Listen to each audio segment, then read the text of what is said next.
titled theme, Interfaith Dialogue and Communal Harmony, Challenges and Prospects. I listened to my two earlier speakers very extensively, although to be honest, I have, I keep on reading about,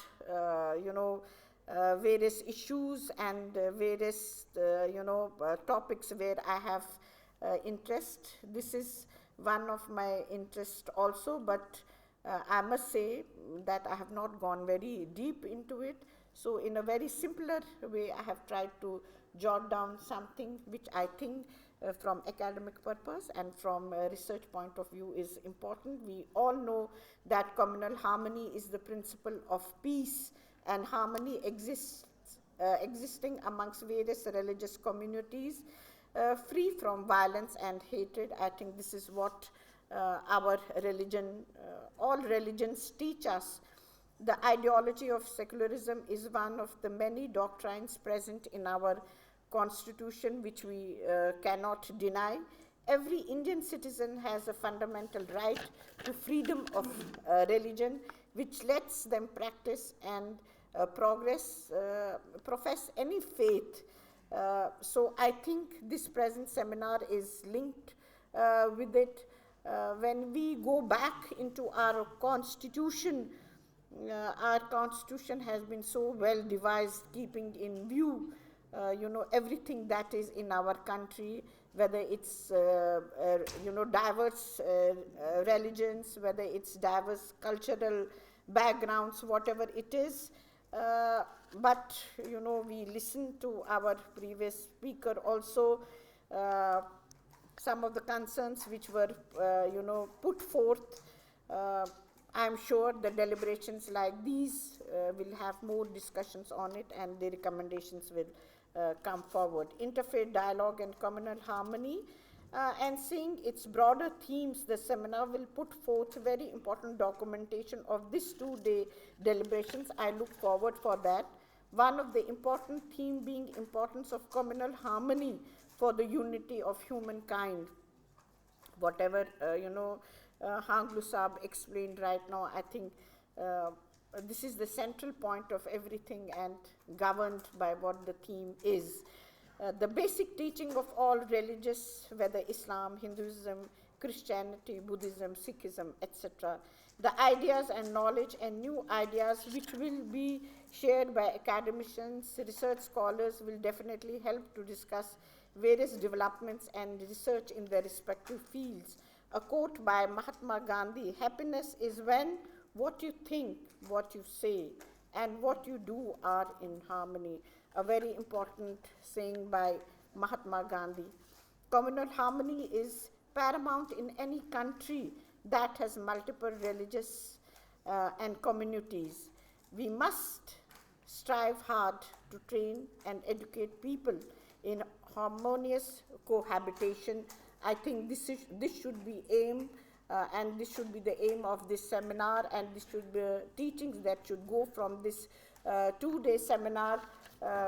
There was something more that I would like to say, but keeping in view the paucity of time, I will take your leave.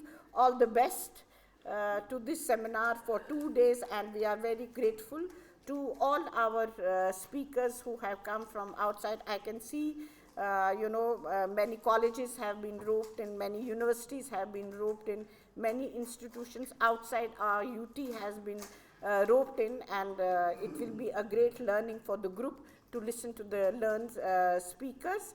And once again, congratulations to the department. I hope the seminar goes well. All the best.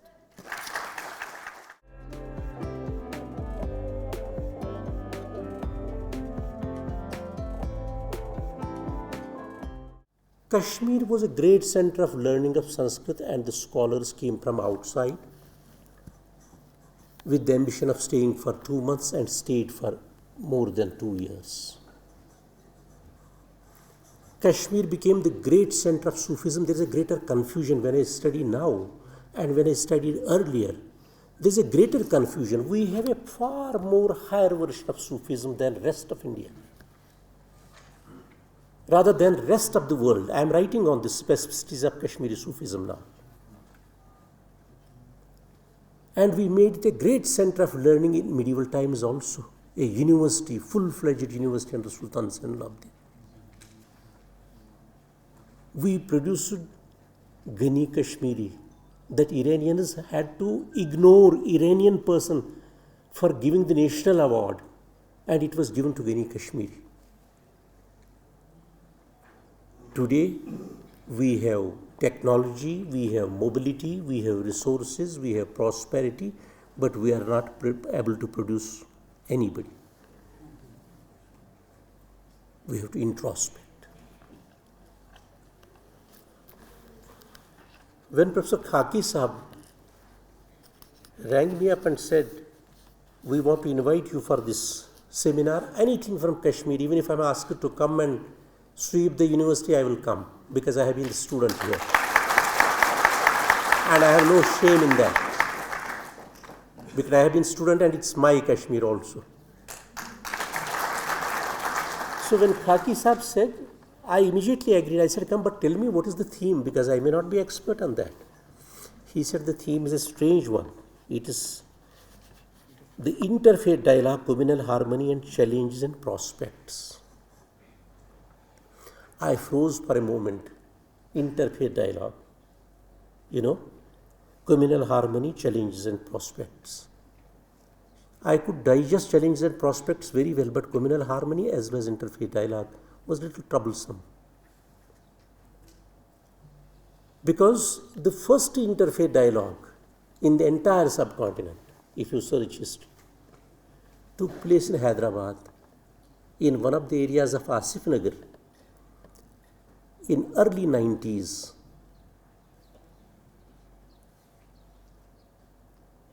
Some riot took place. Nobody was killed, nobody's house was burned, nobody left home, but people in South, they don't fight.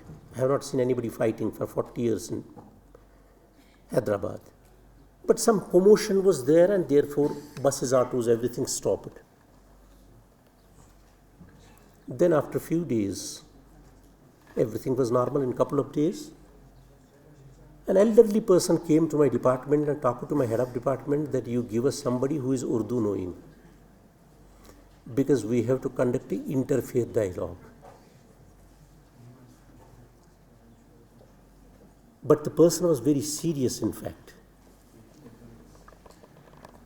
The person was none other than M. Ramakrishna. Pandita Sahab must be knowing him. M. Ramakrishna, one of the young ICS officers at 1947, who had worked in the previous government, who worked in the present government, that time, contemporary government also. He was in charge of Paharganj area, where railway station was located. And why, of all people in Hyderabad, he was very keen that interfaith dialogue be conducted, because he had seen the havoc, the lakhs of Muslims and lakhs of Hindus who were killed in 1947. And when their dead bodies were being exchanged, identified, traded around and so on, he was in charge of Paharganj sub-divisional magistrate or magistrate there in Paharganj area. Now he had retired, and therefore, as a junior colleague of my head of department, I had to listen to him, and I went to for the interfaith dialogue to see what's going to happen.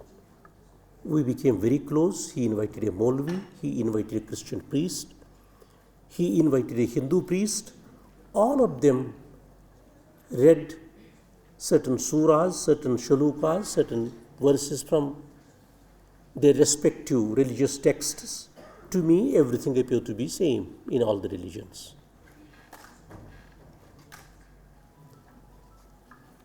And when this was done, I came back home. After a few days, he said that I am running a big foundation. I want you to be the advisor of the foundation. I still continue to be the advisor of that foundation. Then I said, why were you keen? He said, because if a spark takes place, it can lit up a big fire anytime. We should disallow these things to happen. From that day till now, many things have happened, but there has not been a communal right in Asif Nagar and Hyderabad area. I have no loyalty to any prejudice, nor I am the admirer of the propaganda based on election materials be that Kashmir files or anything else, we should truthfully express our views on the concerned subject, because I seriously believe that good universities like Kashmir University were founded to provide answers to the people's problems. That was the basic purpose of universities. When universities in Europe, America, other places were founded, the basic thing was in their constitution that they will find the problems, identify problems and provide solutions to them. It's not simply, university is not founded because we qualify people and they get jobs. No. Like any other primitive society, Kashmir evolved out of a tribal background, which we are forgetting today, and transcended to ancient Kashmir with theistic ideas of Tantrics, Shaivites, Animistas, Shaktas, Mother Goddess cults, and variety of mythical cult worshippers.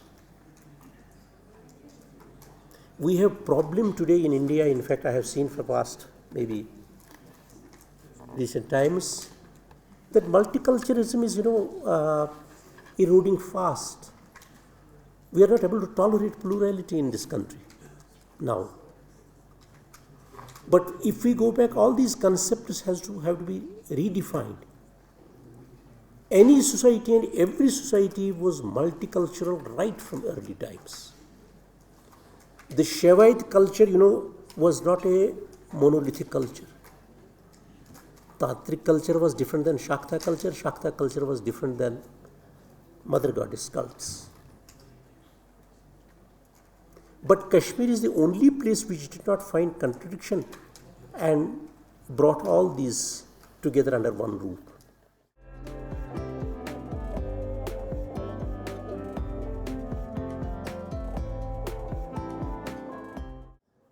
As a student of Islamic studies,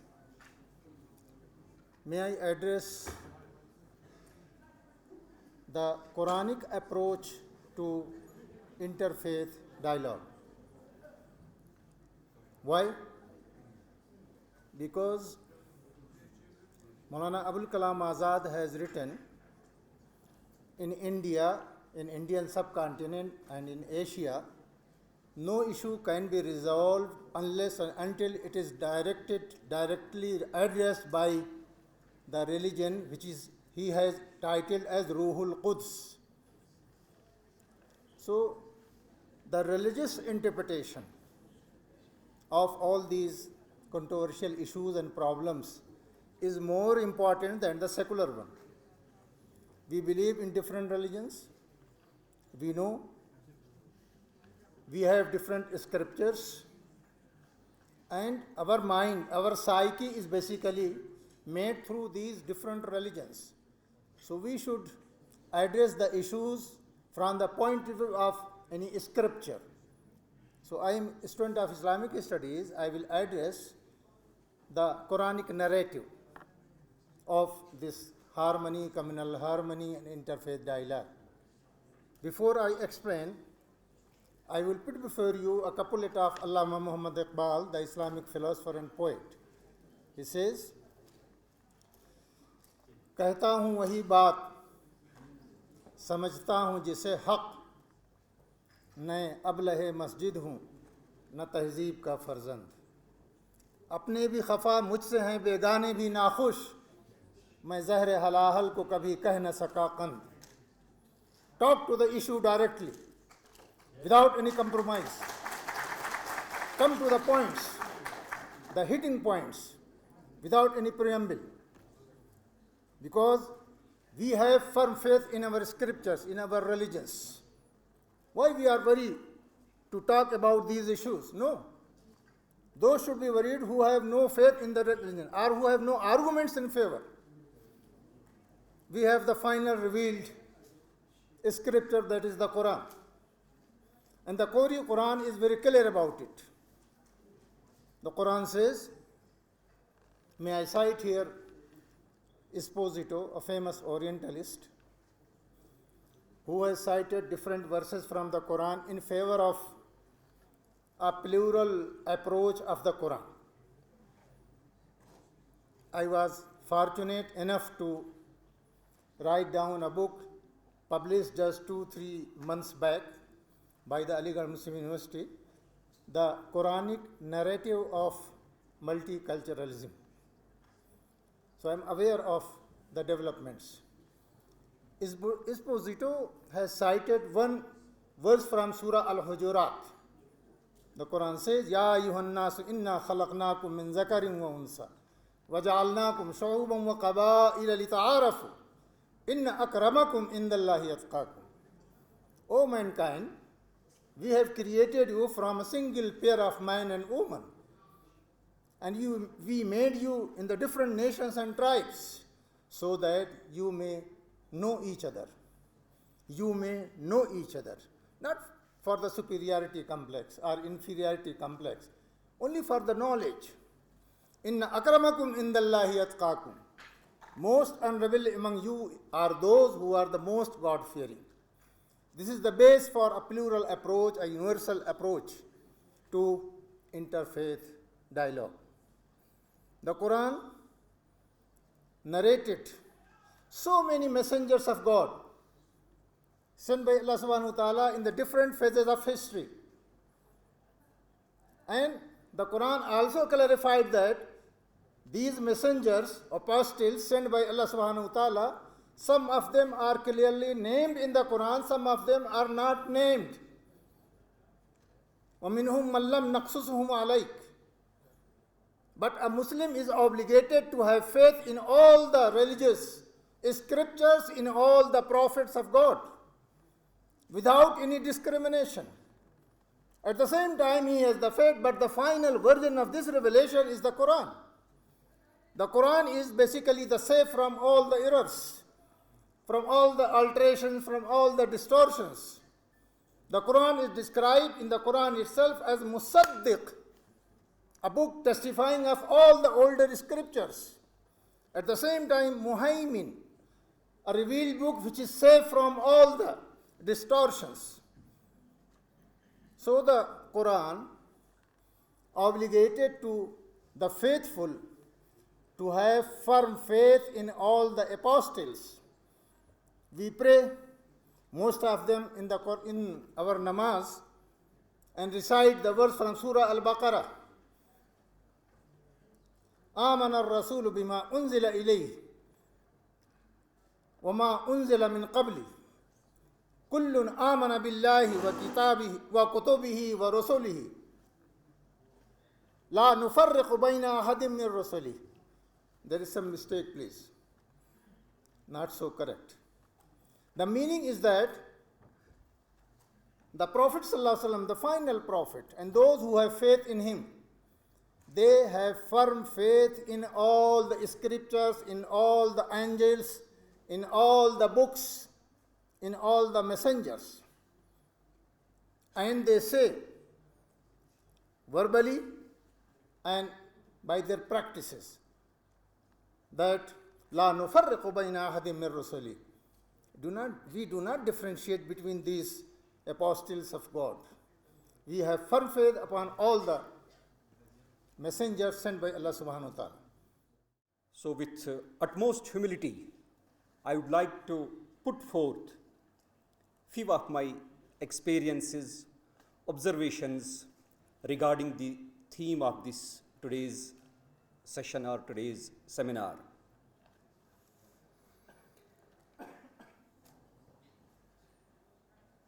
If we see the purpose of the creation of mankind,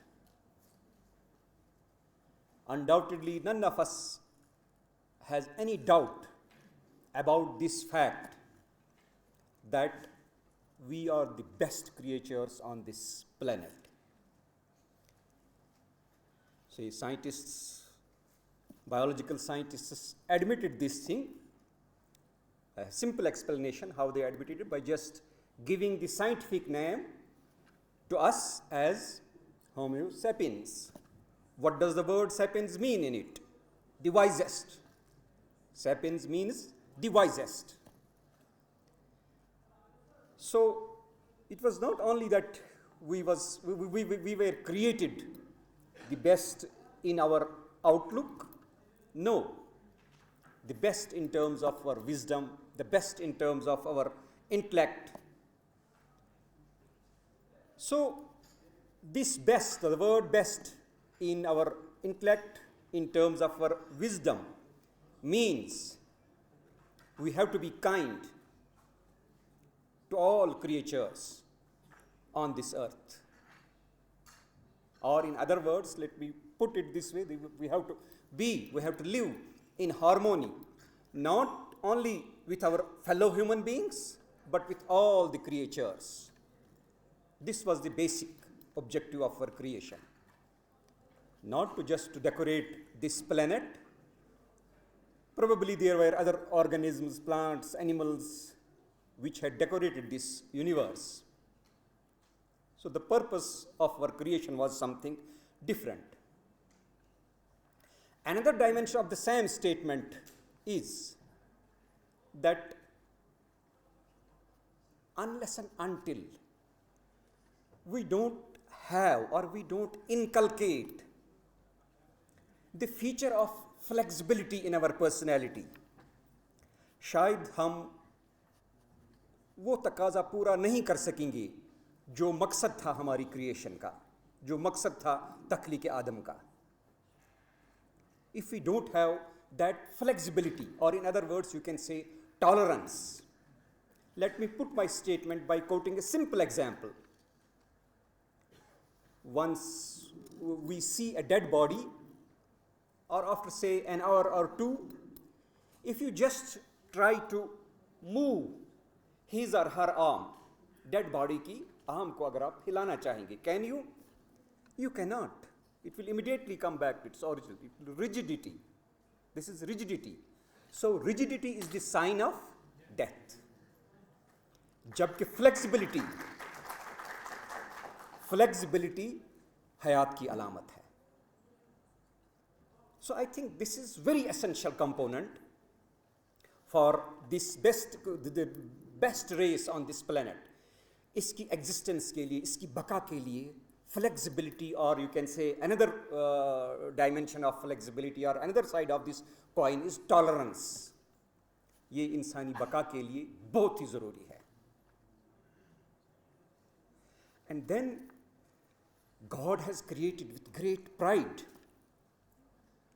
हमें बनाया गया है बहुत ही फख्र के साथ. अल्लामा इकबाल के ये सुनहरी अल्फाज याद आते हैं, फलक को क्या खबर ये खाकदां किसका नशेमन है, गरज अंजुम को है किसकी शिबिस्तां की निगहबानी. So it's a sort of just, it tells us, Allama Iqbal here, it warns us, just see the status of man. किस मकसद से, किस गर्ज से इसको तख्लीक किया गया था. So if we just see that if my fellow human beings, they became uncomfortable because of my presence, because of my existence, I feel we lose the focus of that thing, we lose the focus of the purpose for which we were created. And in many things, I am very optimistic. What our friend Professor Hanglu narrated here a while back, we are optimistic about many things. So this country, it has a strong and sound foundation of many things. You can just see number of examples where we should be proud of. Some, as I told you, I have not been the student of social sciences. That's why I am sharing some common examples with you. पुराने ज़माने में जब हम देखते थे, movies देखते थे, since majority of the audience, it's a young lot, but those of you who have watched those movies, जब फिल्म वक्त आती थी या पाकीज़ा आती थी, तो all those boards, और अगर इंग्लिश या हिंदी भी होता तो उसके साथ उर्दू भी हुआ करता था. So these are the signs of those mutual tolerance. So we have to be optimistic about all these things. Or you can just see, even in our Kashmir, Muslims used to sing the bhajans of our Kashmiri Pandit brothers. So what are these? These are the signs of tolerance which we should be proud of. So mutual coexistence. So again, I would like to re-emphasize same thing, that unless and until we don't understand the importance of having capacity to tolerate, I think we should not expect that we will grow. So this is very essential for our intellectual sustenance as well. So with these words, I thank Professor Khaki and organizers of this session for giving me an opportunity to be with you and share some of my common experiences. Thank you very much.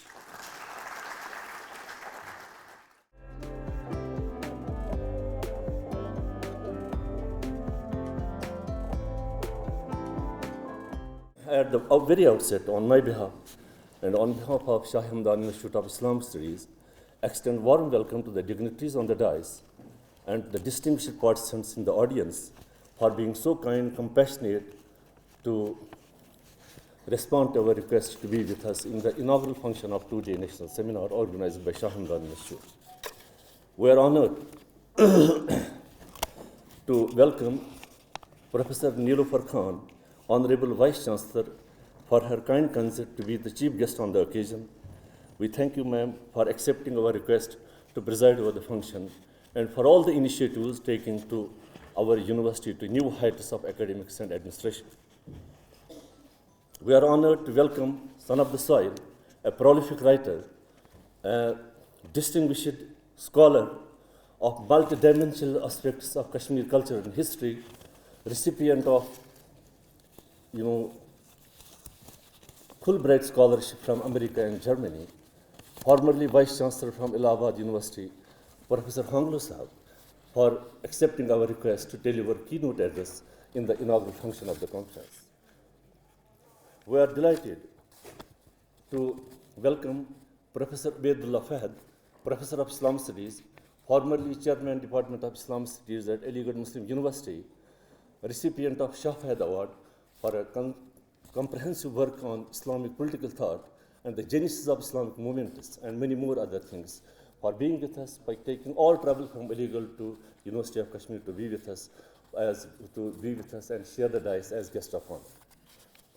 We are equally thankful to Dean Academic Affairs, University of Kashmir, Professor Farooq Ahmad Masoodi Sahab, who has been so generous to Shah Hamdan Institute of Islam Studies that at the last moment we had requested her to grace the occasion with his presence as guest of honor. We are grateful to Registrar University of Kashmir, not only for his presence as guest of honor on the occasion, but being so kind, so generous to the university students, to the Department of Islam Studies in particular. Ladies and gentlemen, the theme of today's national seminar has been conceived fundamentally for two reasons. Number first, to explore the significance of interfaith dialogue and communal harmony in times of cultural polarization and religious animosity.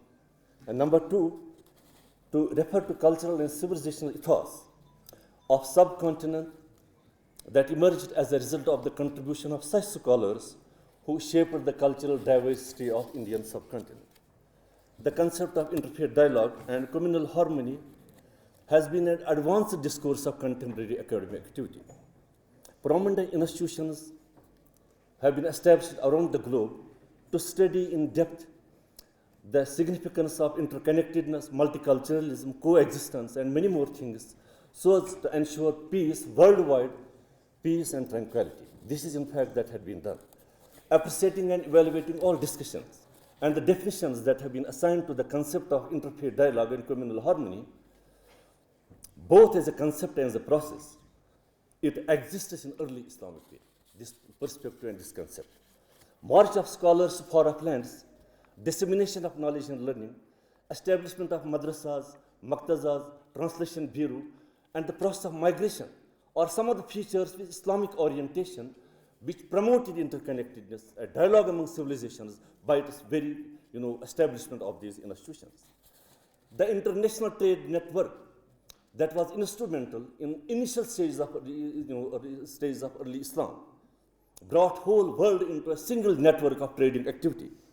Notwithstanding the significance of trade, this international highway was instrumental in transformation of ideas, leading thereby to transcultural dialogue and human integration. And this finally led to the process of acculturation and enculturation within the whole regions that are connected with the Muslim world itself. The conquest of multiple territories, the intermixing of races, the synthesis of cultures, in fact, is one of the prominent components that promoted interconnectedness, coexistence, and communal harmony during said period. It will not be out of place to mention that between 705 to 715, within a short span of 10 years, almost 65,000 Arab families migrated from Arab world to different parts of the world to be studied as separate communities, separate entities, as reported by Barthold in his renowned work, Turkestan down to Mongol invasions. This is in fact what had happened. These communities have been studied as diaspora communities having left indelible mark on the concept of religious pluralism and coexistence. Establishment of Translation Bureau in the second half of 8th century gave furtherance to such type of concepts.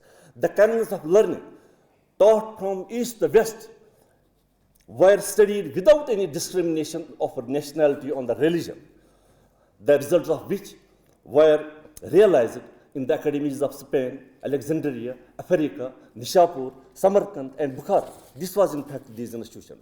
All these institutions did not only promote to ensure, to advocate for the tolerance of the communities, but they in fact advocated that some kind of a comprehensive understanding of religious faith and the religious belief is to be inculcated so as to promote interfaith dialogue and communal harmony.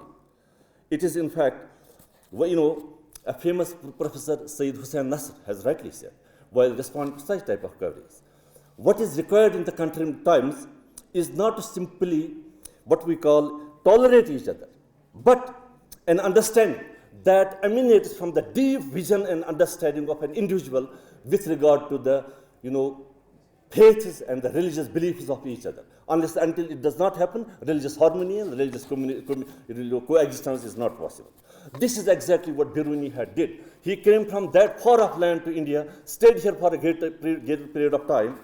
This formidable scholar had frequent interactions with the Hindu scholars and had access to the Sanskrit language, studied the sacred religious books of India itself, the Bhagavad Gita, the Mahabharata, the Puranas, the Vedas, the Upanishads, everything that is concerned with it, and had extraordinary knowledge on these subjects. It was by virtue of his understanding on all these subjects that he was considered, deemed by Hindu scholars in India itself, the most significant scholar on the subject of Hindu literature, as compared to their own scholars who had lived for a greater period of time.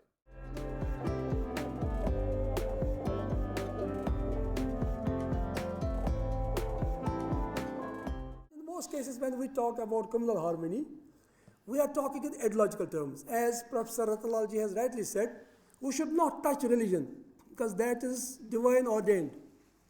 Every person, every community loves his or her religion. And it has been said in Quran, you should never vilify their gods. Otherwise, they will vilify Allah. So we have been stopped not to vilify what people are doing. Their gods may be many, whatever they do. So sometimes we just gloss over this fact and then problems are created. Religious sensibilities are most serious. But sometimes when we do know other religion, we do care for the sensibilities. So it has been said rightly by Max Muller, to know one religion is to know nothing. If you know only your religion, then you don't know anything. I, being a student of comparative religions, I know how to talk to a Sikh brother, how to talk to a Hindu and a Buddhist. And then I have to be very much observant about their sensibilities. And we do care for these things, and then their problems start. And it is not, as Professor Farooq Saab has rightly said, that we need to have tolerance, but I will add more. We need acceptance, not only tolerance. We have to accept people on equal footing. And let me tell you, we enjoy when we talk to people belonging to other religions. I have been enjoying all my life, for last 30 years. I have been going to all people of the world, Hindus, Muslims, Sikhs, Buddhists, Jains, and Zoroastrians also to Bombay. And I have mixed with them. And I found a lot of solace when I was talking to them, having dialogue with them. And once I went to Punjab, I was thinking how the Sikh brothers will treat me. Now they are my best friends. And every year they invite me there.